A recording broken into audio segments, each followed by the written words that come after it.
Hello, hello, hello. This is James, and today we're going to be starting kind of a new direction, a new show. And what we're going to be doing is talking about your self image. And I'm going to start with talking a little bit about my own personal history, talking about my childhood, growing up with ADHD, and how it affected my self image growing up, how it affected my self image going through. So, here's kind of what we're going to do. Some of this is going to be edited out, but this is going to be kind of a new podcast idea I've been working on for a while. I've been, you know, working on some ideas for the podcast and some topics that I can talk about. And I thought I would just start here and share more of my story, some things I've never shared publicly before. Some some of the things I'm going to talk about, if you've watched our channel for a while, if you've watched some of our videos on TikTok, you may have heard some of it. But oh, hello, Adrian.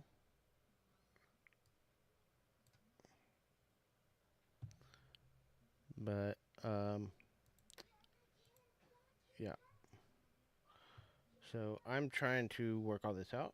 I'm actually streaming through OBS, which is another online It's a desktop platform to help me set up stuff. So I'm still working on learning how to set it all up.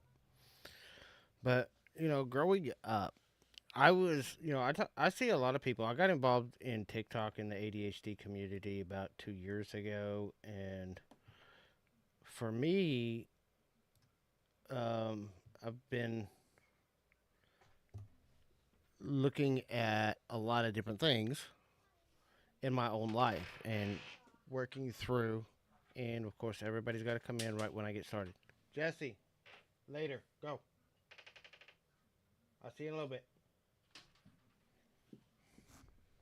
Sorry, 4-year-old interruption. Um, so, I was diagnosed with ADHD in like second grade. But I was literally given no education about ADHD. So my perception of growing up ADHD now is totally different than it was even 2 or 3 years ago because I've spent a lot of time in the last 2 to 3 years learning a lot about ADHD. And yes, I started by watching TikToks and other people, but then I started taking the resources they were sharing and researching and researching. And that's one of the things that I'm focused on a lot in my life right now is trying to research these things and share some of what I'm trying to learn and sharing my own perspective on a lot of these things.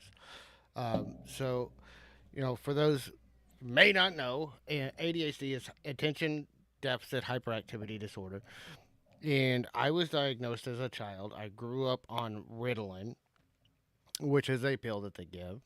Um, they used to. They don't use it as much now. I think they have other medications. But in the '80s, when I grew up, that was like the main treatment for ADHD. Was here, take this Ritalin. The problem is, it was here, take this Ritalin, and it's going to fix your problem, and then that's it. Nothing else. And granted, some of it is we know they know more now about ADHD than they did in the '80s. But basically, it would help me focus and direct my focus more, but it didn't make me focus. I still had to do my part, and I wasn't taught the skills to do that once they put me on Ritalin. I was just said, here, take this pill, and it fixes the problem. I was not taught the skills on how to do that. And like one of the things I was just mentioning is doing a lot of research, but I suck at doing research because researching things, and it's funny because I keep hearing on a lot of people, oh, ADHD people are great at doing research. And they probably are, and I probably will be once I develop the skill set. But I don't have the skill set to be good at researching things. I never learned that skill set. Nobody ever taught me how to research things. I was just expected to know how to do it. So I try to do research, and I mean, Google helps, but you can't always trust what you find on Google. So sometimes, and for me, like one of the big problems with ADHD for me is I get down a rabbit hole and I start going down this rabbit hole of researching something, and then all of a sudden I'm on like 10 different tangents, and I've got like 100 different browser windows open, and I don't even remember what I started looking for. So that's been part of my experience with it. Right, I'm trying to adjust my chat window on the OBS because it's doing some funky stuff and it's not really showing me everything. Hey, you.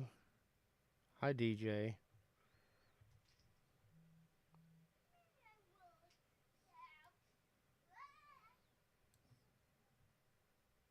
But it's still, there's something else.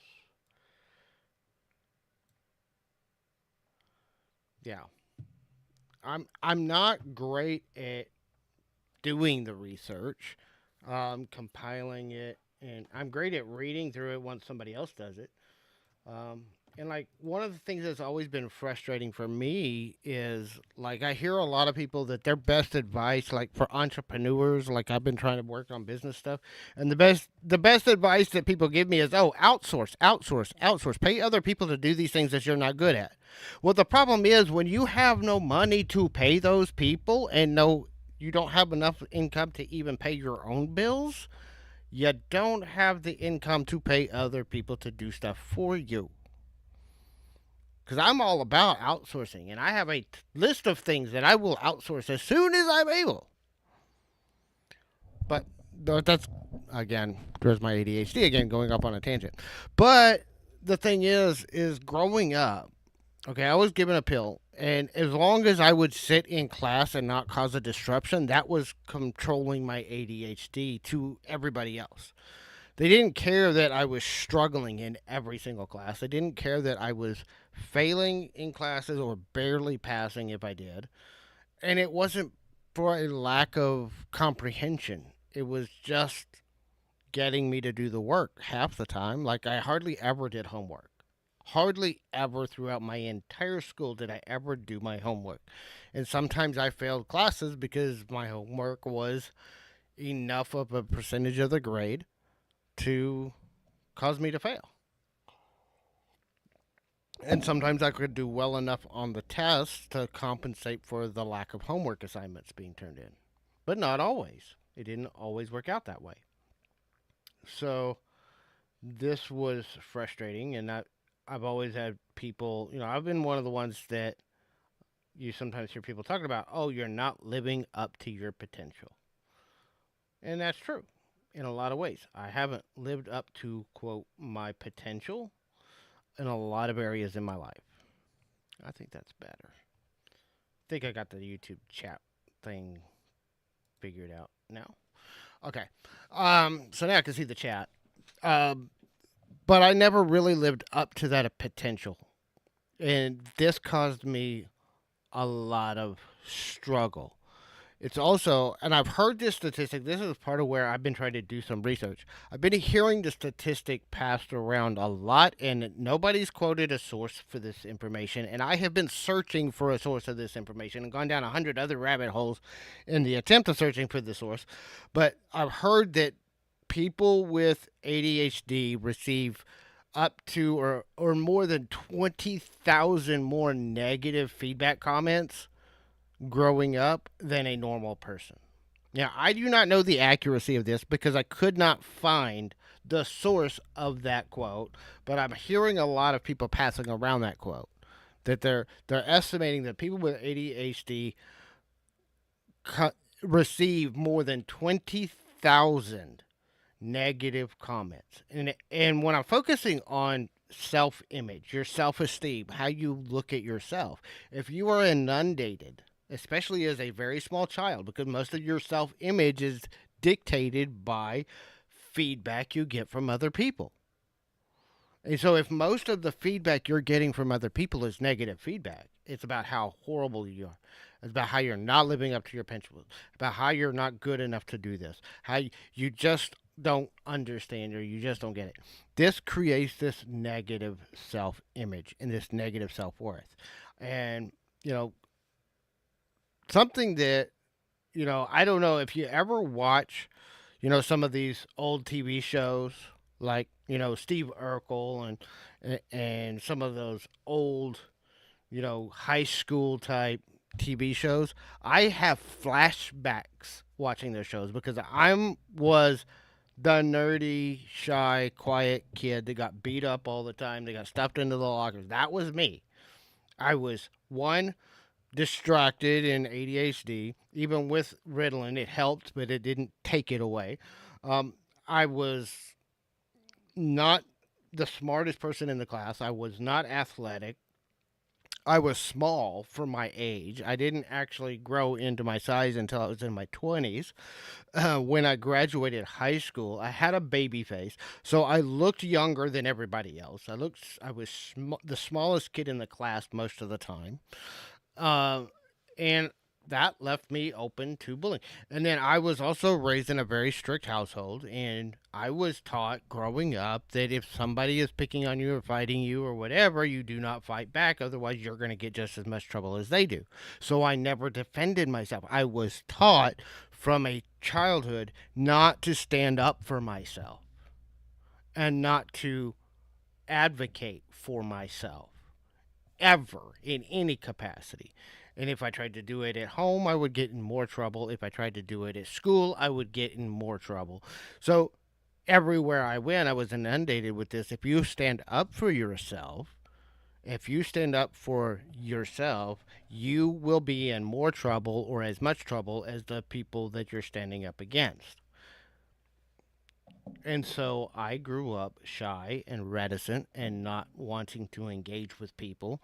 I had very few friends. I still do to this day. I have a lot of acquaintances and I have a lot of people that I know.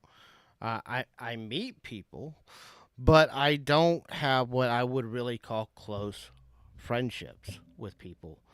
And a lot of that's me. It's also with the ADHD, we also have, perception blindness and time blindness. And if you're not there and present physically in my life, it's not that I don't care about you. It's that if I don't see you, I don't think about you.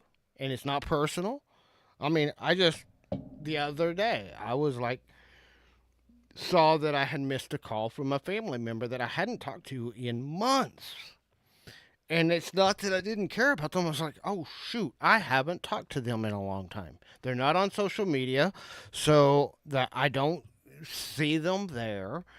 And if I didn't see them, I didn't think about them. And it's not that I didn't care about them and I didn't care about what they're going through, but, I don't think about people that are not present in my life. So I see people on social media, oh, how are they doing? I'll check in and see, at least get to know, based on what they're posting on social media, which you can't always trust anyway. Because let's put it, most people anyway post their best moments on social media. They don't post their worst moments. They post their best moments. They don't post everything that's, or you get a lot of people that only post how horrible everything is. It's like there's no middle ground of saying, this is, the overall of where things are at. And I don't post that much on social media. Most of it's whenever I'm, posting is because I have something that I want to share. I don't post just everyday stuff on social media for the most part, except for like last week when I stabbed myself in the hand. Um, I did post that around because it just made me think of the past and my clumsiness and past mistakes. And I had a nickname.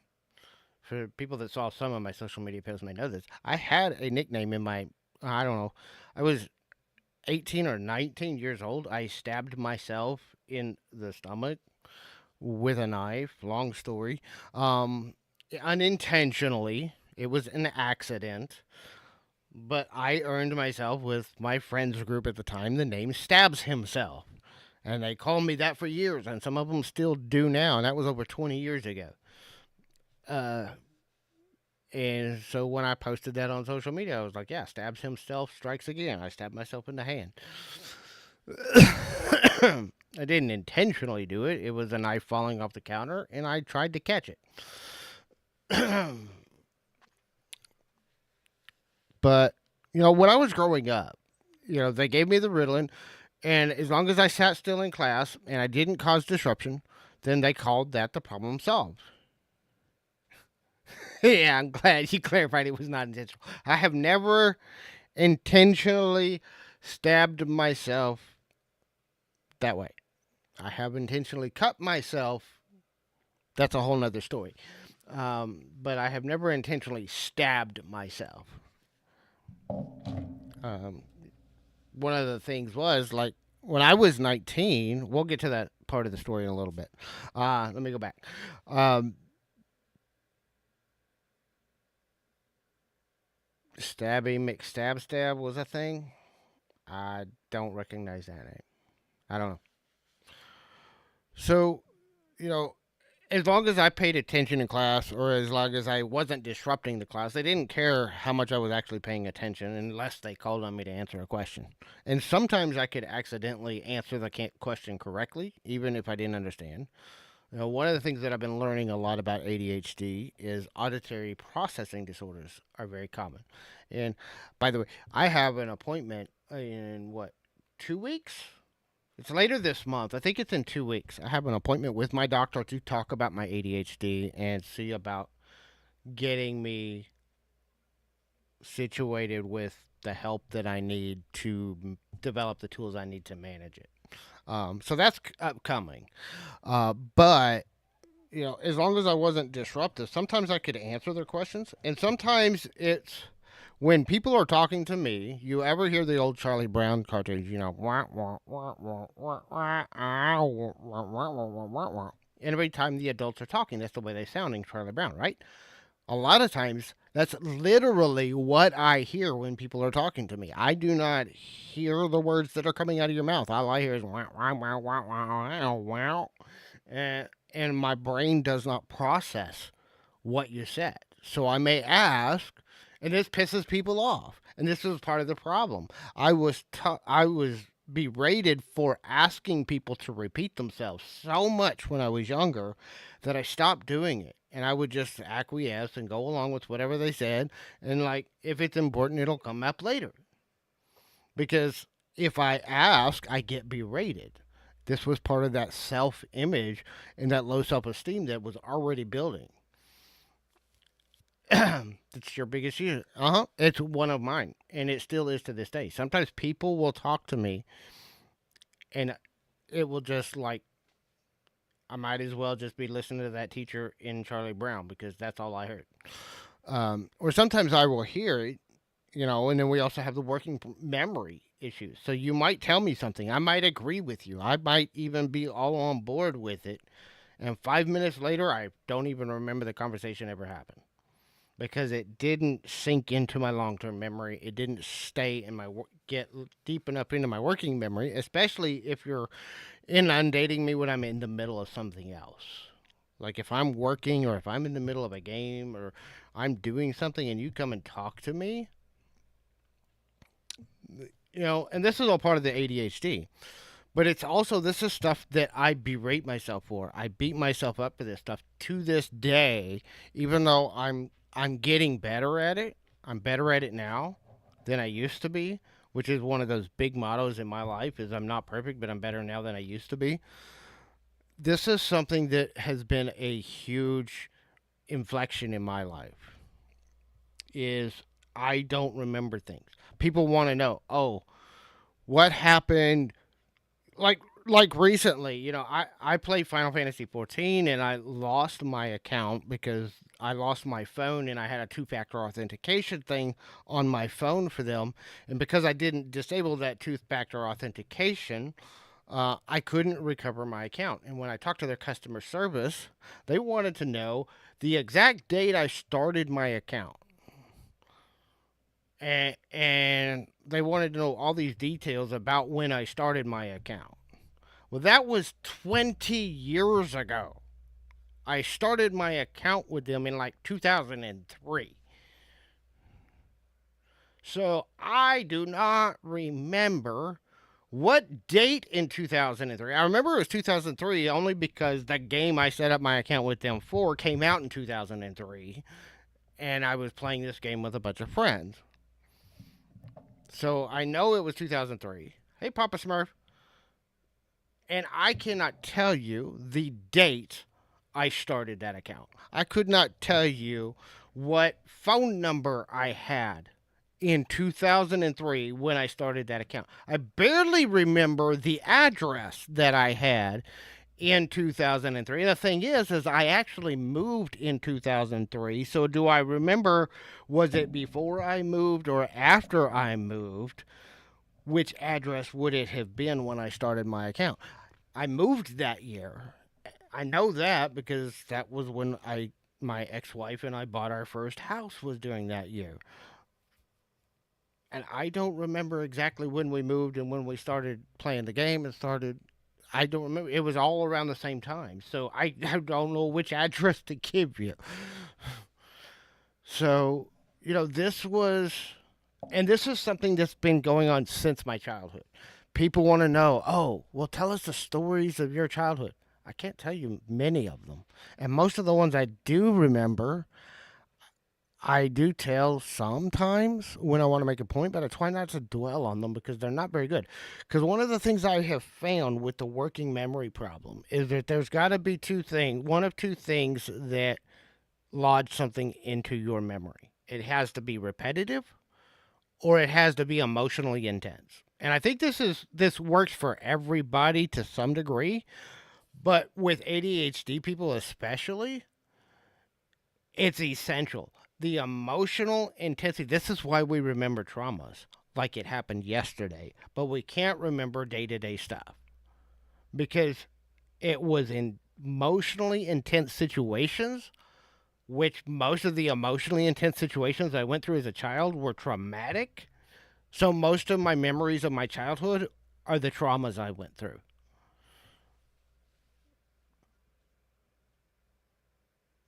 Faces, but names, I can't even remember faces a lot of times. Yep, it's the negatives. And it's probably the most emotionally intense negatives because that's what it takes to lodge it into our memories is emotional intensity. The more stressful and intense the situation is, the more you're going to remember it. And I have things that I remember from my past that were maybe somewhat incidental things, but because of other things that were emotionally intense going on, they lodged into my mind. Um, and they're very kind of key moments for me and those core memories for me.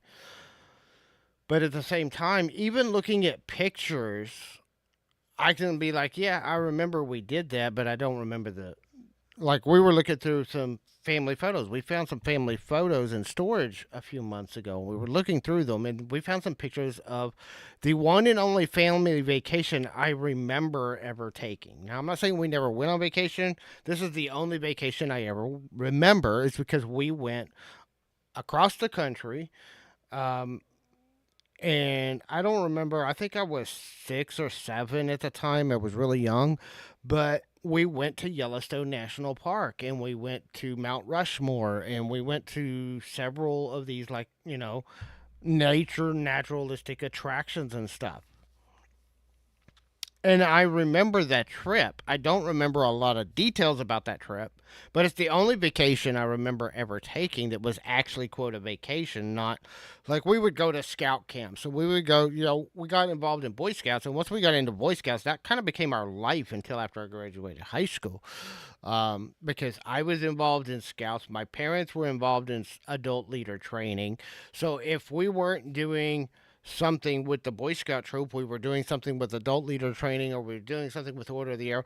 But we were doing something with Boy Scouts almost every weekend from like the time I was like 13 years old till the time I was 18. Every summer I spent 4 months every summer working at the scout camp, or 3 months every summer working at the scout camp. Usually June, July, and August, or beginning of August, I would be at scout camp. And I would work at the scout camp as a staff member. Um, back. I don't know if you're still here, but Changeling DJ, who's in the chat, that's how he and I met. We were both on staff at Scout Camp.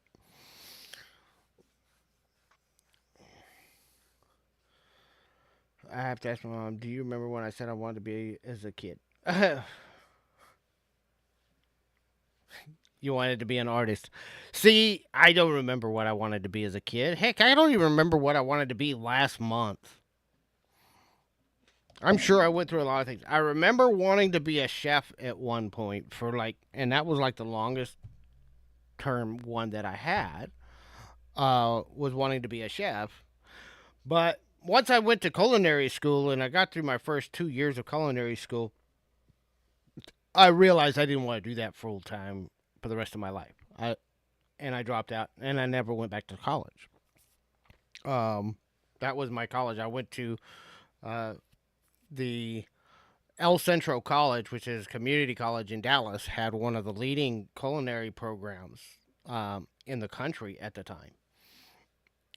And I had enrolled in their culinary program, and I went for the first 2 semesters. Really, it wasn't even 2 years; it was 2 semesters. I went through my first 2 semesters, and I did not do very well. Part of it's because I was balancing between trying to work and trying to pay for college and trying to put a roof over my head and trying to find time to do homework, which I once again never did. I also had that point gone off Ritalin.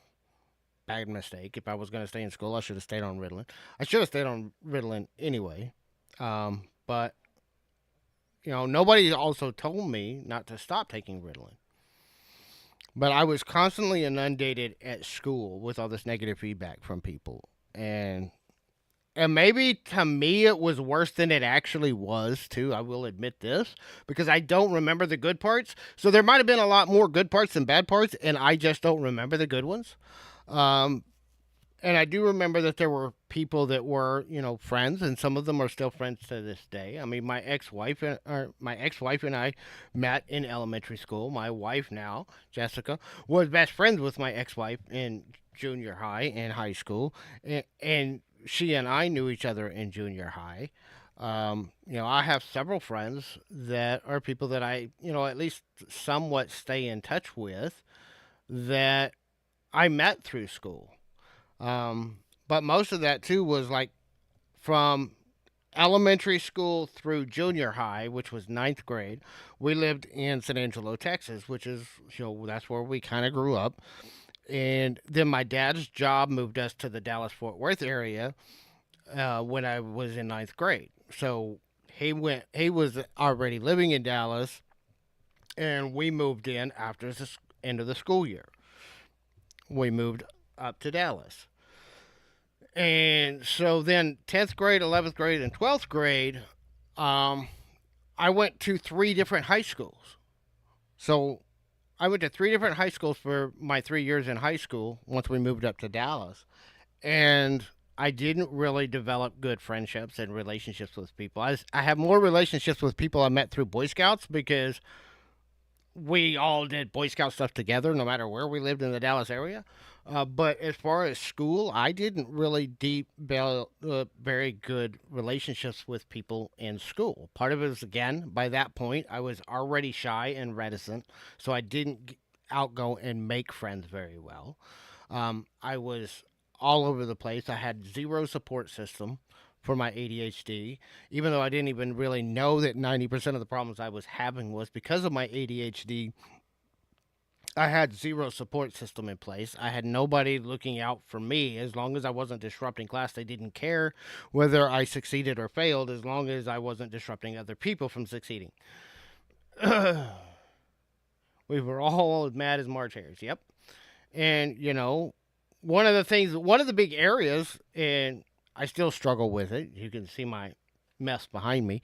Um, One of the big areas I had a problem with, even with scouts, was, one of those points of the scout law is a scout is clean, and I always had problems with that one. And DJ will remember this. My tent was always the messiest tent in the scout camp. It was horrible, and it's not intentional. It's just I struggle with cleaning and organization. It's something I fight with myself on every single day, and my house is that way still.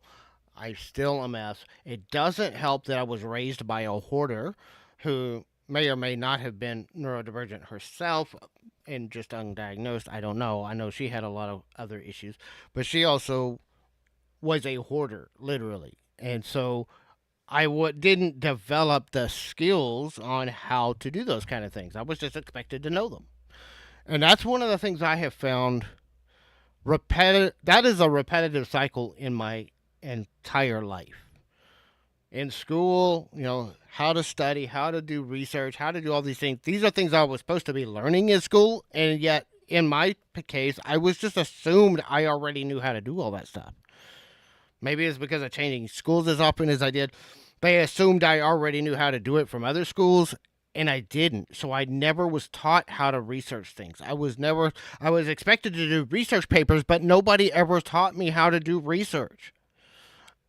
I was expected to do presentations that were research presentations. I had a speech class. I flat out failed because I refused to ever stand up in front of the class and talk. I never once, I went through a whole year of a speech class and never once got up and gave a speech in front of the class.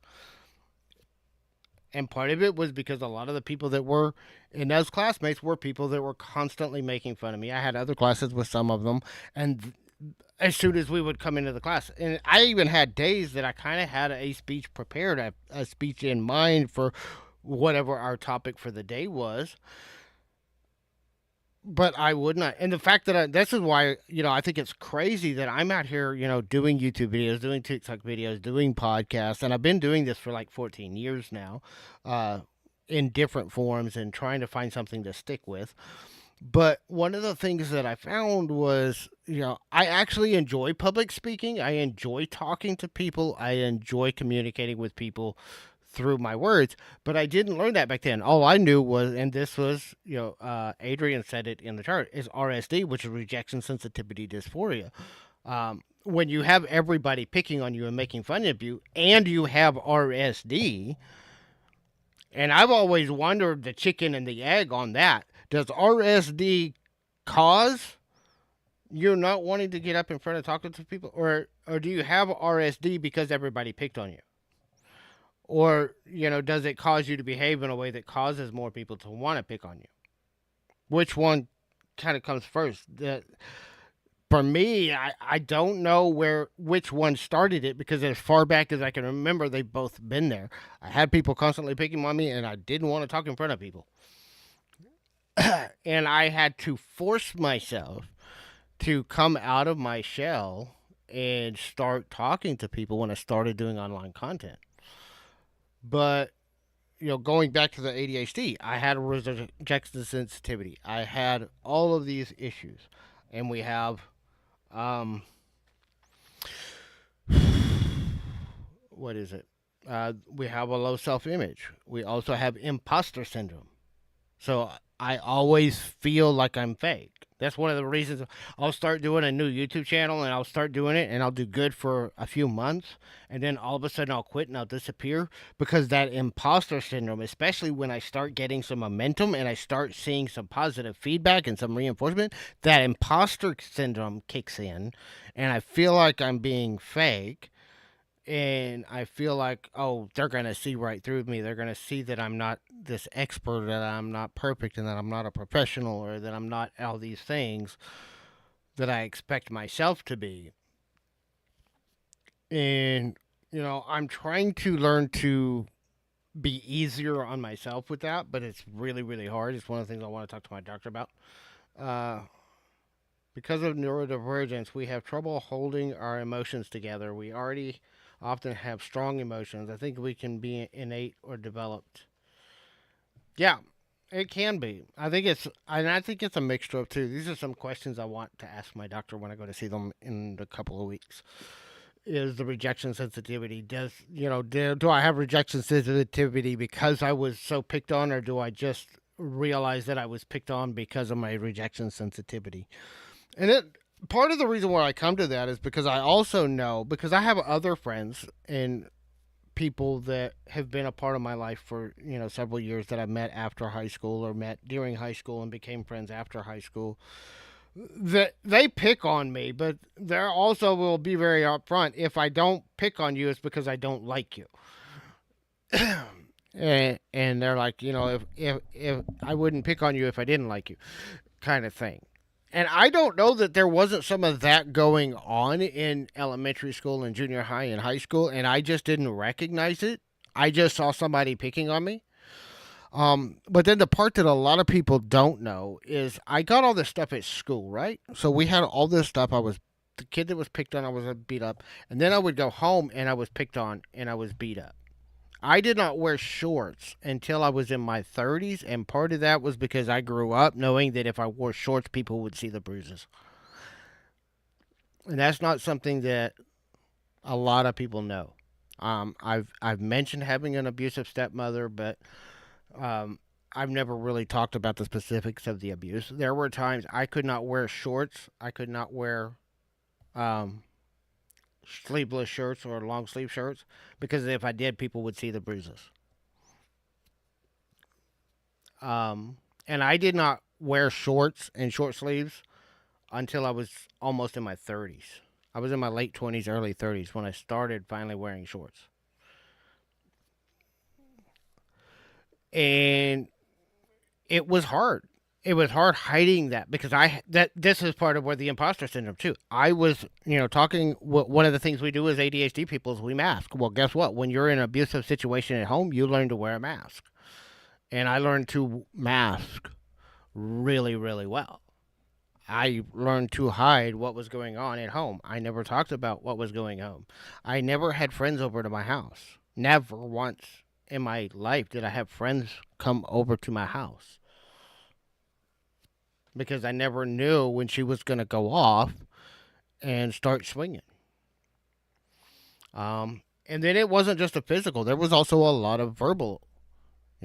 I was told, in fact, I laugh about it now, but I was told growing up, pretty much my entire life up until after I moved out, that I would be dead or in jail by the time I was 20. So when I went to work, when I was 35 and I went to work at the prison, one of the first things I did, because at that point I wasn't in my healed state with my stepmother at that point, but I was beginning to work on that healing of that relationship, healing myself, healing the trauma, and getting through some of that. And so she and I were in connection at that point. And so I sent her a text message that says, "Well, you finally get your wish. I'm going to prison on Monday." And her reaction was, "What did you do?" And I said, "I got hired there. I'm going to be a security officer."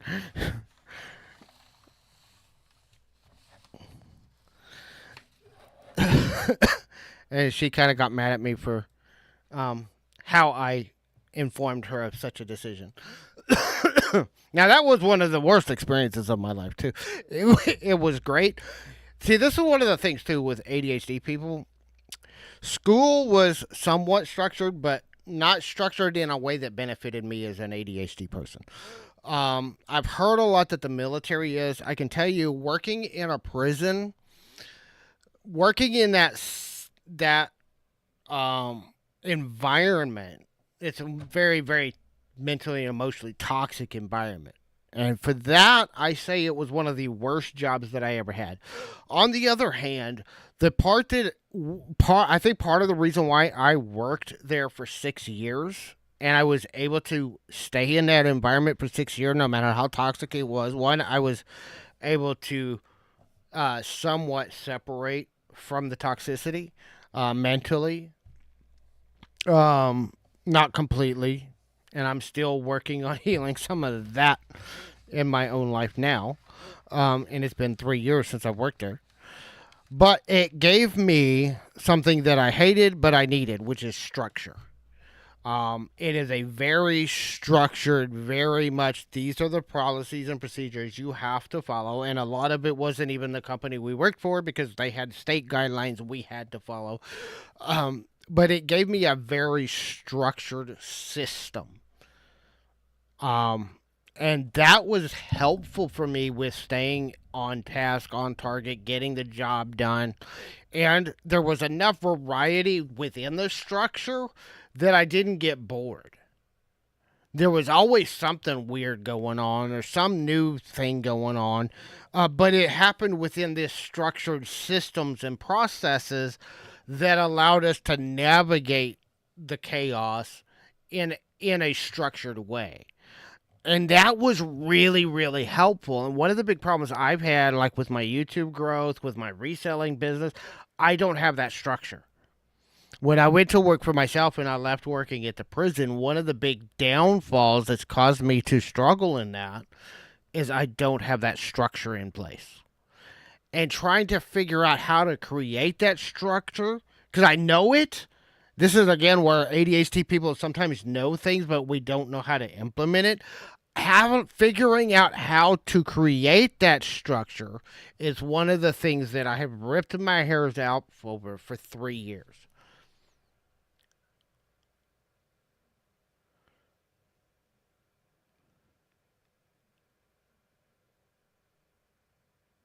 Now, I actually, this is one of those interesting things that gut feeling and following my intuition led me down a path that was absolutely perfectly timed. I started my reselling business in about 2017, 2018. Jessica and I were trying to get out of debt. Um, Through that, we were doing garage selling and thrift stores and stuff. And then I started watching all these storage unit buildings. And then, as I was going, we started buying storage units. And I said, well, you know what? I was watching a lot of these storage unit channels on YouTube. That's how I was learning how to do it. So I was like, I'm just going to start my own YouTube channel, start videotaping these storage units and showing the stuff that we find. And the main reason I did it was because when I told people what we were doing in my real life, they were asking me what we were finding. And what kind of stuff we found and where we were selling it and all this stuff. So I started the CTX, it was Storage Scavenger, now it's CTX Scavenger channel, um, because we wanted to showcase what we were finding in the storage units so that people might be interested in buy it. And I've actually been, ever since I started the channel, even though it started slow, it started making so. But as I was doing this, I was also taking the stuff we were finding, listing stuff on eBay and selling some stuff online and through Facebook Marketplace and other sources. So we were building it up, and I built it up to the point where I was making about what I was making at the prison. And the thing is I was working 70 to 80 hours a week at the prison at this time.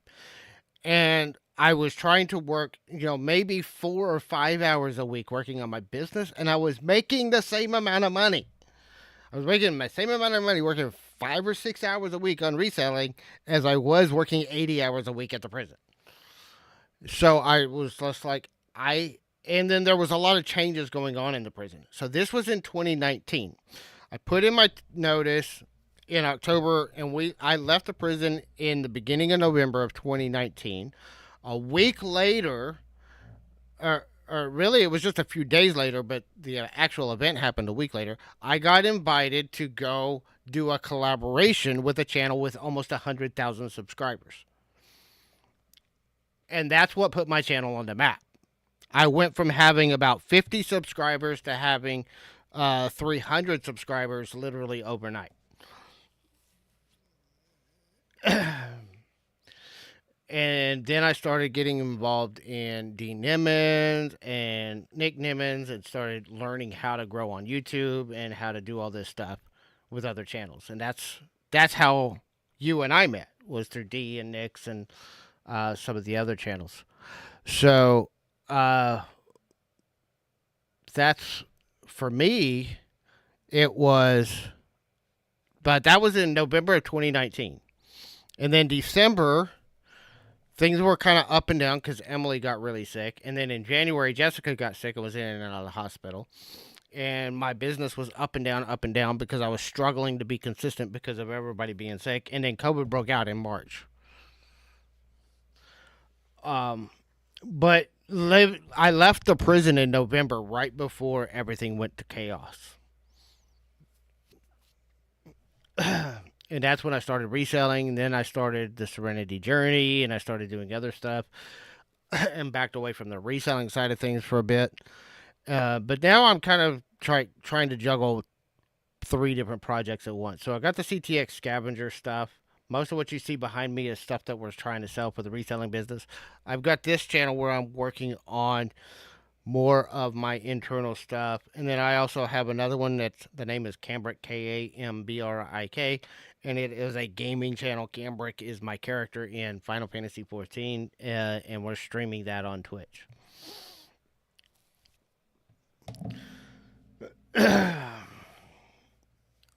So, but I find that it's weird as much as everybody says, oh, focus on one project. I'm sorry.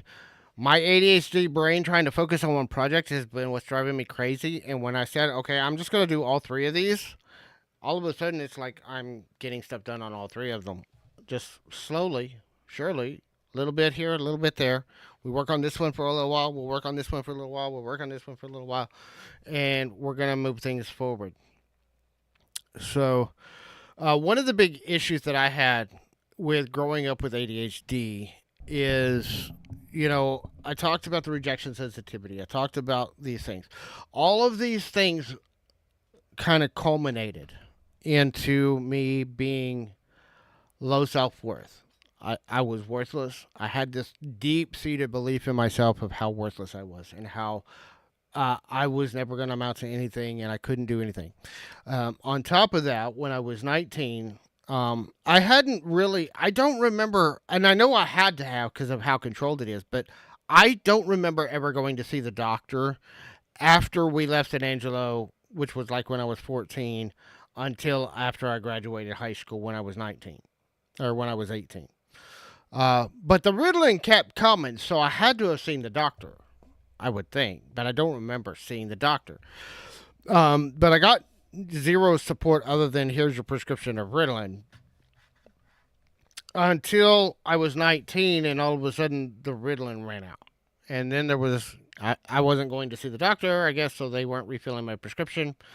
So I ran out of Ritalin. At the time, I was also deconstructing my religious ideologies, and I had recognized the fallacies of most everything in there. And I was in a really bad place in my relationship with my stepmom, and I was trying to get out of that situation. And I was working, and I was failing at school, and I was struggling at work, and the Ritalin ran out. And so at that time, when I was 19, I went into a super depressive state, and this was probably around September, August, September of 2019.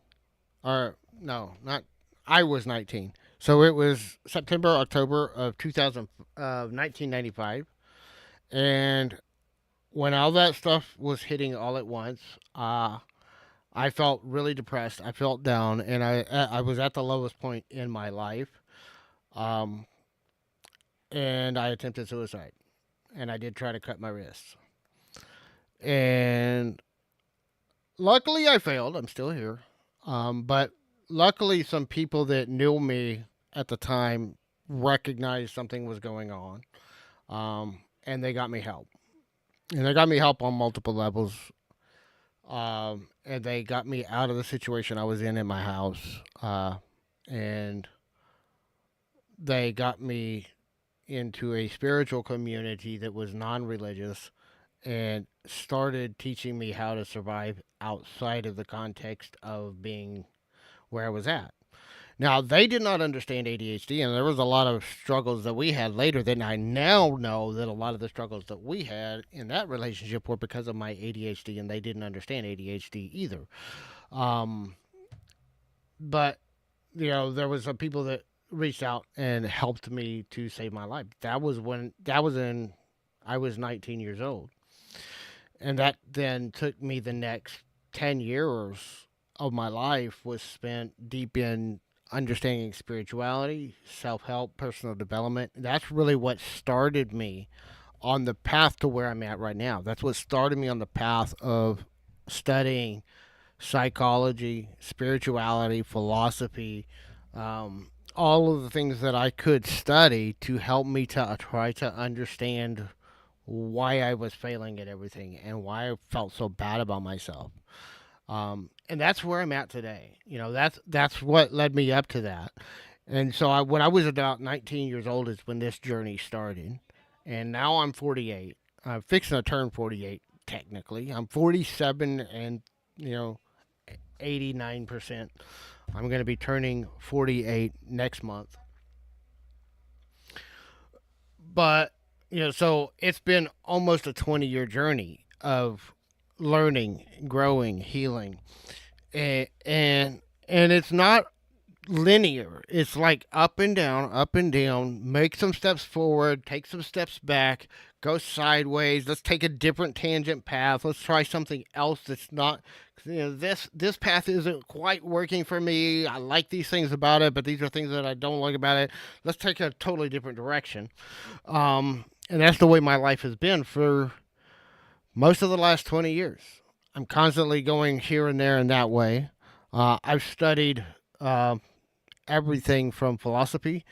I study Hermeticism, Hermetic philosophy, Stoicism. I love Ryan Holiday, which, if you know who Ryan Holiday is, he is kind of a modern day Stoic philosopher. He teaches a lot about the teachings of the Stoics, which were from Plato, Socrates, that era, Marcus Aurelius, um, Epictetus, a lot of those philosophies. But Ryan Holiday, the reason I bring him up is I live like 30 minutes from where his bookstore is. It's like a 30-minute drive from my house to his bookstore. And I didn't even know who he was until I started finding him on TikTok and YouTube and started seeing him all over the place. But I've read some of his books now, and um, following some of the Stoic philosophies. I like a lot of the Stoic philosophies because the Stoic philosophies are not about the external world, and it's not about what's going on outside of you. It's about what's going on inside of you, and that jives with me. That's where a lot of my ideas come from. I think we have the external world, and I think some people play too much to the extremes, and like when it comes to should we work internally or externally to solve societal issues. I think that there's a lot of societal issues that need to change and that are are hurting people. At the same time, I think a lot of people are using societal issues as an excuse to deny responsibility for not doing their own internal work and taking responsibility for what's going on inside of them. And you see this all over, and especially in the extremisms, you see it on the content people post all over social media. They're blaming everybody else for their problems and not taking any accountability for their own. And I think that there's some of both. I think there's external factors that are causing problems in my life. But there's also, I think, the larger portion of it for me is the internal stuff. What are my belief systems, and how is what's going on sociologically contrasting or working with what's going on socially in the world? And I think this is a huge part of finding our authenticity, is finding that balance and that harmony. One of the things I have been preaching for years that some people just don't seem to get is let's get away from this extremes on almost every ideology. This includes political, this includes religious, this includes everything. Get away from the extremisms and find the censuses, find the harmony and the balance points. Because in my life, in my opinion, that's where I have found the most peace, the most balance, the best version of myself has been when I find the harmony and the balance between what's going on externally and what's going on internally, between, good versus evil. The more I contemplate this stuff, the less I believe good and evil actually exists. Because the problem with good and evil is completely subjective. Because what you think is good and evil may be the exact opposite of what I think is good and evil. It's a completely subjective experience. And guess where your subjective experiences are formed? Internally. It's based on your beliefs. Now, a lot of that internal belief systems came from external experiences, which is why we need to work on societal changes. We need to work on these things externally as well. But we've got to work on the inside so that we can figure out, why do I believe this? where does this belief come from? Where does this behavior come from? What is going on inside of me that's causing me to behave this way? And is it something I control or is it something out of my control? And there's a lot, when we have ADHD, there's a lot of it we can't control more than most people. There's a lot of things that we even do ourselves that we can't control. But some of that is coming from the rejection sensitivity. Some of it's coming from, one of the things that we have is emotional dysregulation. We do not have the ability to regulate our emotions the way normal people do. And when I learned about this, I was like, I can show myself a lot of grace for the first time in my life because I have been emotionally dysregulated, but I learned to mask it. In fact, I remember one time I was on a trip with a friend of mine. I don't know, it was around that same time. I was 19, 20, um, and it was one of the friends that helped get me out of the bad situation. We were driving somewhere, and I was getting really upset because there were some things that were coming at me, and I felt like I was under an attack. And looking back on it, reflecting on it, some of what she was saying was right. And I don't even remember the exact conversation, but I do remember kind of the general idea of what we were talking about. But then she was like, you need to put your shield down. And I was like, what the hell are you talking about? And she said, your eyes are glazed over and it's like there's nobody there. Well, I was at that moment starting to get emotionally dysregulated, and I was fighting with every fiber of my being not to blow up because I knew she didn't deserve the blow up that my brain was trying to tell me, my emotions were trying to tell me she deserved and she needed. But I knew somewhere inside myself that it wasn't warranted and she was trying to help me, and so I had this kind of thing going on inside my head. And so I have this mask that goes up to keep my emotional dysregulation from blowing out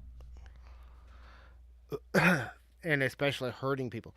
As one of the things I have found is over the last few years, as I've started doing the unmasking work and coming out of that masking behavior and the toxic masking behavior, that masking is also no longer in place.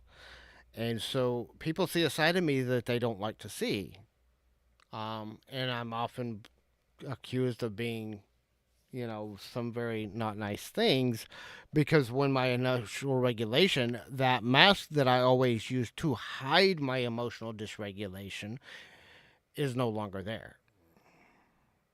And so it blows up at people and it blows out at people and it hurts people. And that's one of the things I got to talk to the doctor about because I'm like, I have got to stop this emotional dysregulation, but I know it's also a part of the ADHD I have to accept. But at the same time, I've got to get that somehow under control where I don't like destroy every single relationship that I have with people because of my emotional dysregulation. So, there's a lot of things in my life that caused me to have really low self esteem up until I was in my 20s, 30s. And that low self esteem did not just go away because I had all these realizations either. Oh, yeah. Well, whenever I blow up, and see, this is part of the problem because, again, this is going back to I was taught to never stand up for myself. So now when I try to stand up for myself, it usually turns out very badly because I wind up blowing up. Because when I do try to assert myself, I do try to stand up for myself, all that dysregulated emotion starts coming out that I have kept hidden from the world for 40 years. And usually the whoever is pushing the buttons is the one that winds up getting the brunt of that. And now that I have kids, it's really, really, I'm constantly having to fight myself with my kids not to blow up on them. And some days I win and some days I fail at that. Because I know they don't deserve my emotional dysregulation, but they push my buttons too, like daily. And I love my kids. And I don't want to say or do anything that scars them or traumatizes them or hurts them. But at the same time, when you have emotional dysregulation and they push the right buttons, you don't know what's going to come out your mouth and how it's going to be directed. And I'm trying to. Luckily, I can say that everything I have done has been not necessarily, and it's not to excuse my actions in any way. It's been verbal. I have never gotten physically dysregulated in a way that's, physically harmful to people. I have kept, sometimes just taking every bit of everything I've got to lock that part down because I have times I want to start swinging, but I lock that shit down and I do not allow that part out. I've never let that part out. So, yeah, I know that's what they do. And, I could sit here and logically tell you how wrong it is and how I've been wrong with it. And I do try to let them know, I was wrong in doing this. But the thing is, because part of anything is, even if it was my emotional dysregulation and that is a me problem, they are receiving the effects of that, so it kind of becomes a them problem too. And I try to own my responsibility for my part to play in that. And I'm not perfect at doing that either. I need to do better at that. But at the same time, when that emotional dysregulation, that's what people don't get. Emotional dysregulation is not just about having emotions. Literally, the dysregulation, I do not have the ability to stop it from coming out. Once it starts coming out, it's coming out, even if I know it's wrong. I am not in control at that point. And I don't know what's going to happen, what's going to come out. Sometimes I have to fight everything I've got to at least lock down the physical part that wants to just start swinging or throwing things. And that sometimes just fighting that part, because every time I get into an argument, I can tell you this: every time I have ever been in an argument with anybody, my arguments, you only see the outward side where I'm arguing with you. You do not see the part of me that is completely arguing and fighting inside myself. Because if I'm fighting somebody externally, I'm also fighting myself internally at the same time. And I don't know if that's normal with the emotional dysregulation. Is that the ADHD? Is that just normal human behavior? I've never really found a clear answer. I've seen a lot of opinions that kind of go all over the place. I don't know. But I know for me, whenever I'm expressing negative emotions towards other people, I've also got an internal dialogue and an internal battle going on within myself, and I am fighting myself to gain back that control. So that's something that's within me, and we're going to discuss that probably at another time. I have been going for a while now. One of the things that I want to kind of get at, and I've kind of been on a ramble, and I kind of didn't even get into everything I wanted to because I was responding to the chat. Um, but, growing up, having this ADHD did not necessarily serve me well. And I struggled with believing in myself, and I still do to this day. I struggle with the imposter syndrome, and I can tell you I've been struggling with imposter syndrome since at least first or second grade. I mean, we're talking little. I was Jesse's age or older. A classroom setting is not a structure that fits with my brain. Does not work with my brain, which is part of why I dropped out of school and never went back. When I dropped out of college and I never went back, I but that doesn't mean I'm uneducated. Actually, I have done way more and better educating on myself, doing Reading books. One of my favorite tools in my arsenal is my public library card because I haven't always been able to buy programs and buy books, but I can always go to the library and check stuff out. And I guarantee you, even if you have, I live in a small town with a crappy library. But I guarantee you, pretty much whatever topic I want to do some research on or do some studying about, I can find at least two or three books on that topic in the library. And, granted, you're going to, limited perceptions and experiences with that. The bigger the libraries you can get to, the bigger, more options you have and different resources you can look at and different expressions.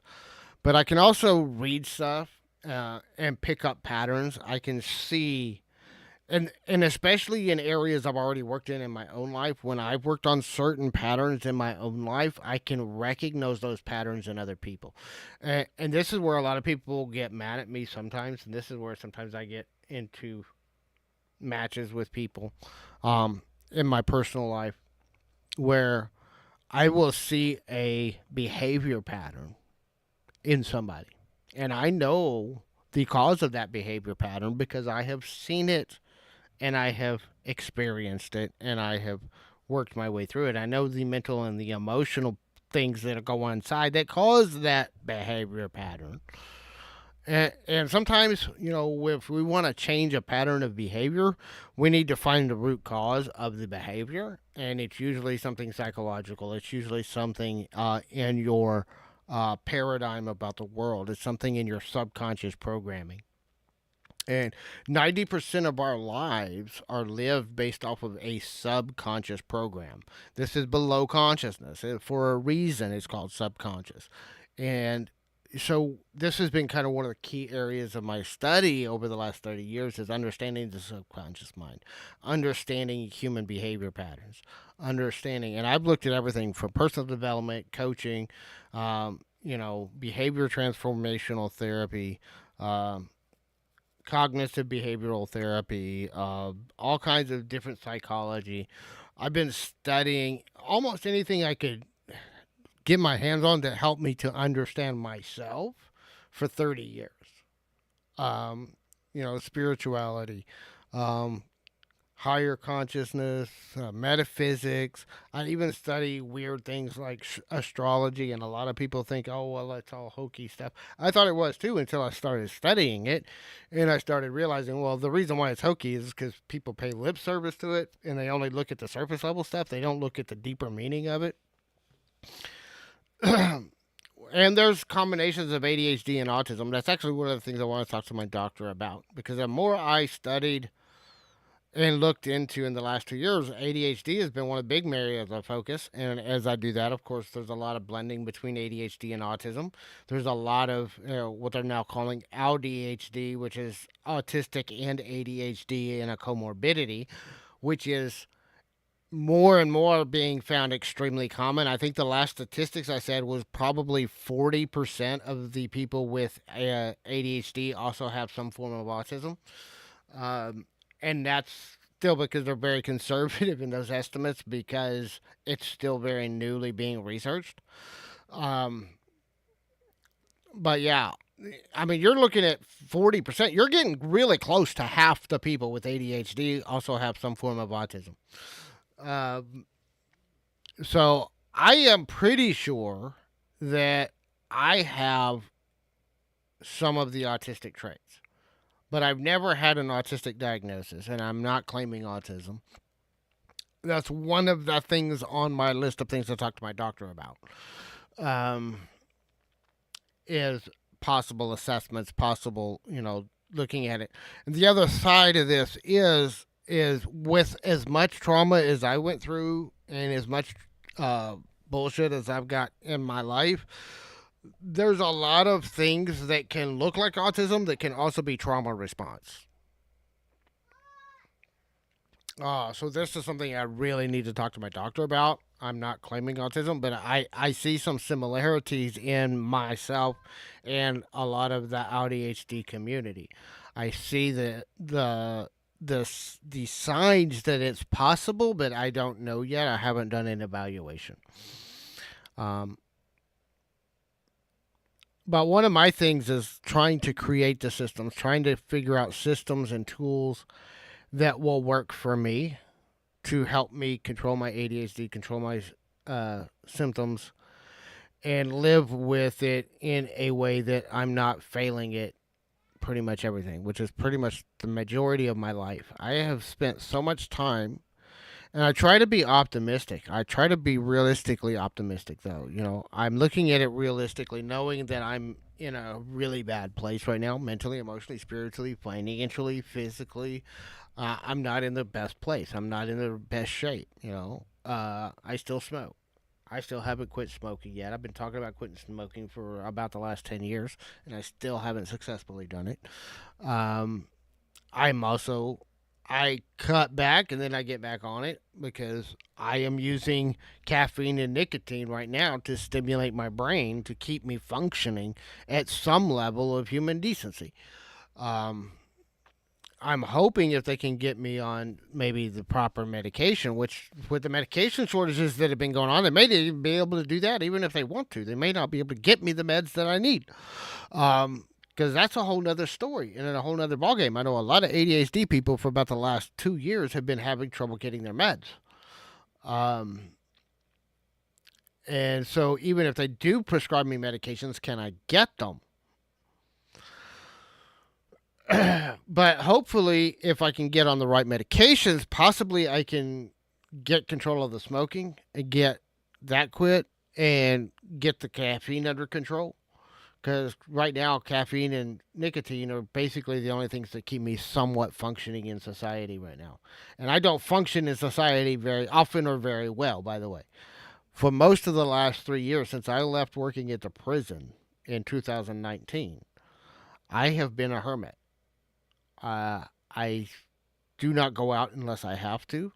Now, some of that is because of me and my social anxiety, which again comes back to the ADHD. Um, I don't like being around people. I never have. And I've kind of been acknowledging that more in the last 2 or 3 years. I love people, but I can't stand being around people, which is another conundrum. It's another one of those really kind of contradictory things in my life that I recognize and I acknowledge. I love people, I care about people, but I can't stand being around people and having to interact with them.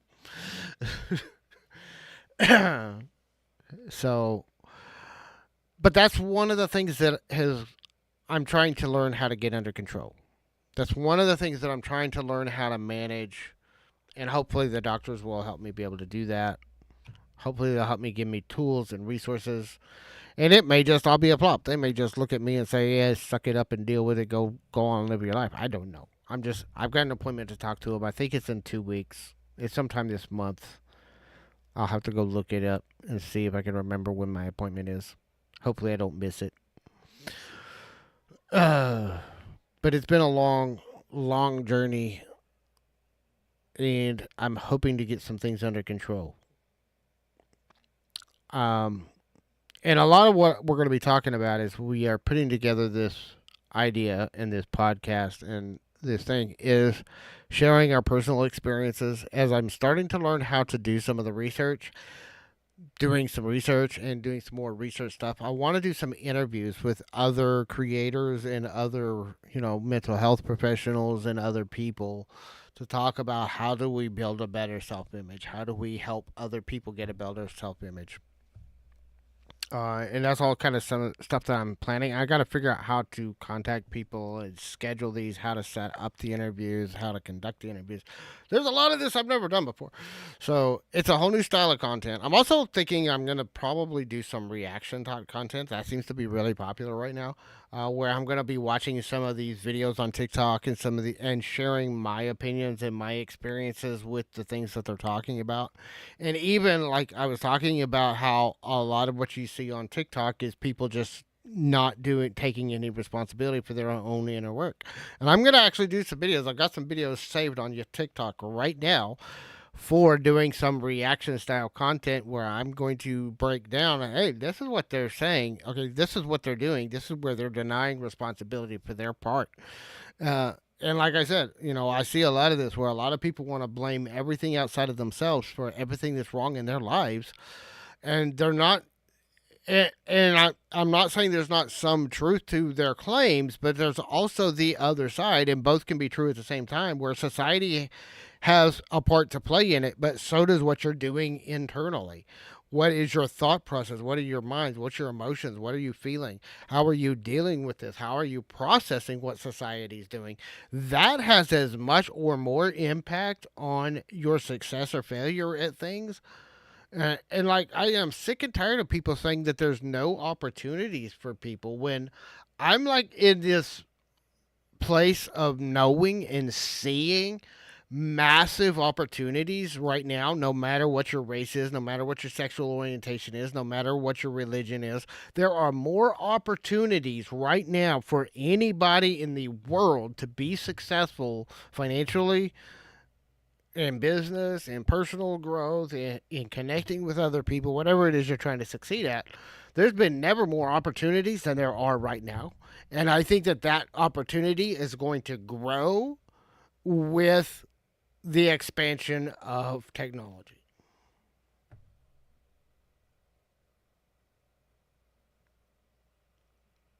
So, yeah, I think it's going to grow. I think it's going to be better. So, we are going to head out. I've been rambling on for, almost an hour and a half now for my 30-minute show. And I got derailed a few times. What my plan is, and I'm hoping to at least be able to download this and at least clip out at least a 30-minute podcast episode. So what I'm going to do is I'm going to do these shows live stream. I'm going to download them. I'm recording them locally on my computer as well. We're going to edit it down into about a 30-minute show and release it as a podcast. It'll be released here on YouTube as a video podcast, and then we're going to be releasing the audio as a podcast on the different podcasting platforms. And you can also check out my blog, which doesn't have any content because I've revamped the whole blog again and deleted everything I had off of it. I'm working on some content. We're going to be putting the podcast episodes up there as well. JamesMPruitt.com. You can find links to all my socials on the homepage, and we are working on some content to put together a blog over there as well and start blogging again. That's how I started with online content, was through blogging back in 2009, 2008. And, and I want to get back into it. I want to start doing some written content. We're going to be putting our videos up there. We're going to be putting some of these stuff. So that's going to be my home, my central home. That's where we're going to talk about, different opportunities and different things. And if people want to work with me, people want to, have somebody to work with me, you can contact me through jamespruitt.com. I have contact forms and stuff on there where you can contact me and we can work out something to work with people one-on-one or in group settings or whatever. So I hope you're having a fantastic day. I hope that this has been not totally boring and not totally unexciting for some people. I know it's been kind of a ramble all over the place. I'm going to try to get it more structured and more organized. And we will see y'all next time. Y'all have a fantastic day. We love you.